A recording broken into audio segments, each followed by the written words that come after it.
time for coffee break. What do you want, Robert? It's time for coffee break. Yes. But where? Let's go. First tell me where. I'm really craving for matcha. So we'll go to a matcha place which is very popular and which is in a little proximity of our office. And matcha is slowly taking over Mumbai. It wasn't before, it wasn't anywhere available, I guess, like 1 or 2 years ago. But right now there are in few cafes, especially in Bandra. And we personally, I think we have tried all the possible matchas which are there in Mumbai, and we know the best one which is also near to us. So let's go and take that. Because we are on a time crunch. Yes, and saying that matcha is inspired from Japan, and this is one culture in Mumbai right now. So as we go and buy matcha, let's talk about those interesting Japanese cultures as well.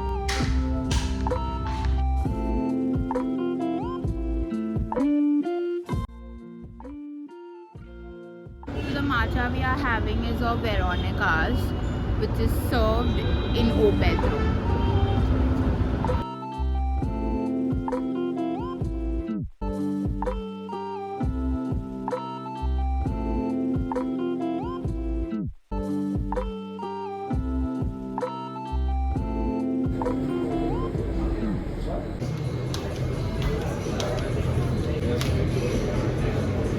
Kanpai. Kanpai is cheers in Japanese. So I guess just like matcha, even though it's traditional, it's also modern, which is one of the highlighted Japanese culture. Even like the simple drugstore will have everything of the daily life which you require, and that's something very interesting that you'll only find in Japan and in Japanese culture.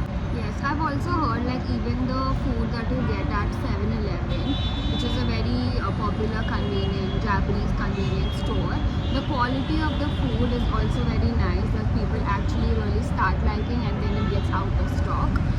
So basically, even if it's like a traditional convenience store, you get a lot of new variety, advanced variety. It's like matcha.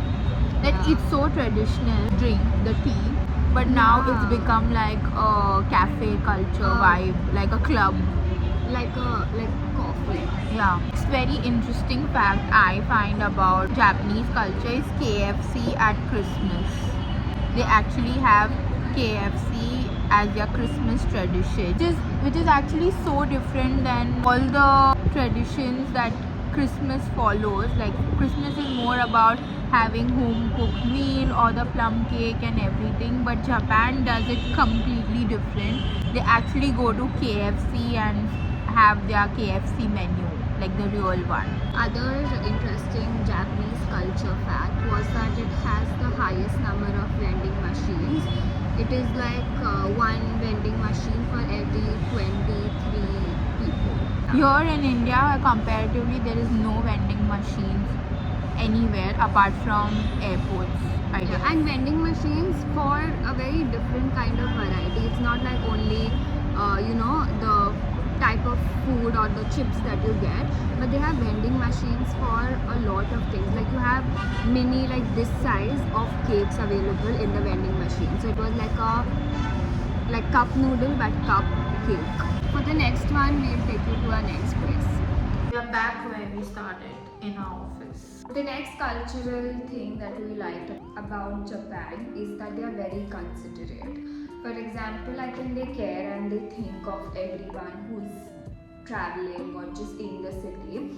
One thing that we came to know is that at the train station, there are certain sounds like bird chirping where the blind people can understand where the exit or the entrance is based on these noises. So it's in general, I consider it to even think of such thing. Yeah, speaking of considerate, but at the same time they are also strict in And that manner. advanced. Yeah, strict as in you're not allowed to use telephones when you're in the And not make train, noise not also. make noise. So that comes into considerate, I guess. Like even if it's very crowded population, Yeah, it's guys, still silent. it's still very silent because everyone is considerate towards others and not disturbing. No tattoos No allowed. tattoos allowed. So you also Sorry get for like that. judgment from other people if you're openly showing off your tattoos, and you're also not allowed at certain locations. Now that it is common, it is common It is there, common. but still it's not allowed. So Yeah. that's being so modern, they still have this kind of belief. Do you agree on it? No tattoos. It's on each individual. Diplomatic answer. I don't have a tattoo, but Yeah. So even I don't have that. she doesn't like that.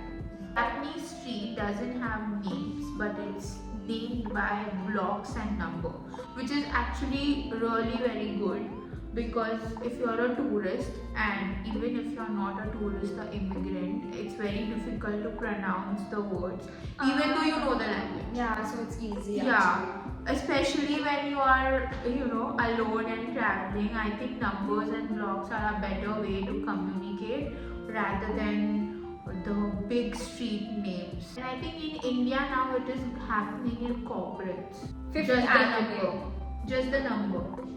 Yeah, But just the number and the block. We are there. getting there. Because it does have a lot of people, there is one cultural thing where if you do not want your thing to get stolen, they write like a small note on it so that whoever comes to steal your thing or just misplaces your thing that you have left. For example, you leave sometimes your umbrella when you go to the convenient or the drugstore, and somebody else can take the umbrella because they look alike. So you can just leave like a small note saying something. Usually there is like a fun take on it where they write like a small curse on it. So whoever tries to steal it reads it and then does not take it. So that it's is like one of the episode of Friends. Ross writes on the sandwich. that. It's just The they, same in thing. America they don't follow probably. Maybe he also says that it's Japanese. His colleague used to do it. Probably. not We'll sure. attach a clip. to it. Yeah. So it's a thing, basically. It's very safe for kids. They travel alone while going to school, coming back. Everyone actually look out for them. Just like I think it was there for the trains, being considerate. So being considerate for kids as well. Become very global. It was, I think, always there. The fans who are there, they were always there of anime and manga. But recently it has grown a lot, and the culture itself has grown a lot. There are so many mangas which is written in Japanese, and we have seen this in India as well. That a lot of kids or the students or even adults are interested in manga. But just FYI that there are many mangas which is not written in English, which you can still enjoy. If you start learning Japanese, you can discover much more mangas and animes if you're into that culture, which will indeed help you in the future as well. So that was it, all about the Japanese culture, some interesting facts that we know or we found out, and that's for you. If you have any more interesting facts that you know, then leave it in the comments down below, and see you soon in the next one. How do you say bye in Japanese? It's actually matane or jane. To say if you want to see. Sounds good. See you. Thank you.